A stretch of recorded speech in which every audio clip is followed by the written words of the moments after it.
കാവേരി നദീജല വിഷയത്തിൽ കർണാടകയിൽ തമിഴ്നാട് മുഖ്യമന്ത്രി സി ജോസഫ് വിജയ്ക്കെതിരെ പ്രതിഷേധം.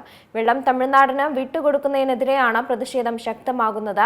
ഓഗസ്റ്റ് 3-ന് കാവേരി വിഷയത്തിൽ മുഖ്യമന്ത്രിമാരായ വിജയും ഡി കെ ശിവകുമാറും തമ്മിൽ ചർച്ച നടക്കാനിരിക്കെയാണ് ഇത്തരത്തിൽ പ്രതിഷേധം ശക്തമാകുന്നത്.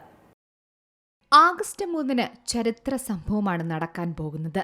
അതെ, കർണാടക തമിഴ്നാട് മുഖ്യമന്ത്രിമാർ കൂടിക്കാഴ്ച നടത്തുന്നത് ഏകദേശം 14 വർഷങ്ങൾക്ക് ശേഷമാണ്. അതായത് ഇതിനു മുമ്പ് 2016 സെപ്റ്റംബർ 29-ന് തമിഴ്നാട് കർണാടക മുഖ്യമന്ത്രിമാർ കൂടിക്കാഴ്ച നടത്തുമെന്ന് കരുതിയിരുന്നെങ്കിലും അന്നത് സംഭവിച്ചില്ല. ജയലളിതയെ ആശുപത്രിയിൽ പ്രവേശിപ്പിച്ചതുകൊണ്ടാണ് ഡൽഹിയിലേക്ക് പോകാൻ കഴിയാതിരുന്നത്. അന്ന് തമിഴ്നാടിനെ പ്രതിനിധീകരിച്ചത് എടപ്പാടി കെ പളനിസ്വാമിയായിരുന്നു. അതേസമയം കർണാടക മുഖ്യമന്ത്രി സിദ്ധരാമയ്യ യോഗത്തിൽ അന്ന് പങ്കെടുത്തു. അന്നത്തെ കേന്ദ്ര ജലവിഭവ മന്ത്രി ഉമാ ഭാരതിയാണ് യോഗത്തിന് നേതൃത്വം നൽകിയത്. എന്നാൽ തമിഴ്നാട് കർണാടക മുഖ്യമന്ത്രിമാർ ഉഭയകക്ഷി വിഷയങ്ങളിൽ ചർച്ച നടത്തിയത് 2012 നവംബർ 29-നാണ്. അതാണ് അവസാനത്തെ കൂടിക്കാഴ്ച.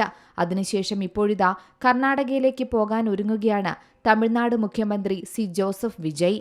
ഇപ്പോൾ കാവേരി നദീജല വിഷയത്തിൽ കർണാടകയിൽ മുഖ്യമന്ത്രിക്കെതിരെ പ്രതിഷേധം ശക്തമായിരിക്കുകയാണ്.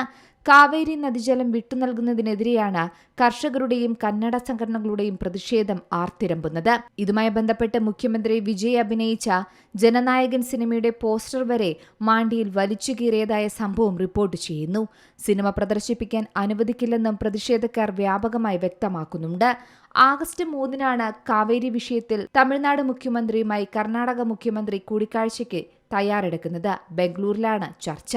നിലവിൽ വെള്ളം തമിഴ്നാടിന് വിട്ടുകൊടുക്കുന്നതിനെതിരെയാണ് കർണാടകയിൽ പ്രതിഷേധം ശക്തമാകുന്നത്. കർണാടക കടുത്ത ജലക്ഷാമത്തിൽ വലയുകയാണെന്നും ഈ സാഹചര്യത്തിൽ വെള്ളം വിട്ടുകൊടുക്കാൻ സാധിക്കില്ലെന്നും പ്രതിഷേധക്കാർ പറയുന്നു.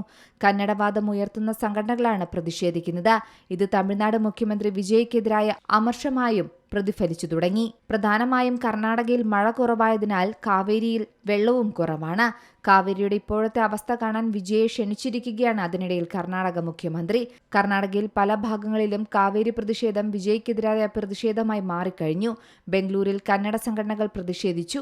മാത്രമല്ല കർണാടകയിൽ ബന്ദ് പോലും പ്രഖ്യാപിക്കാനും സാധ്യതയുണ്ട്. News desk C Malayalam news. ഏറ്റവും പുതിയ വാർത്തകളും വിശേഷങ്ങളും വിരൽത്തുമ്പിലറിയാൻ സി മലയാളം ന്യൂസ് എല്ലാ ഡിജിറ്റൽ പ്ലാറ്റ്ഫോമുകളിലും ലഭ്യം.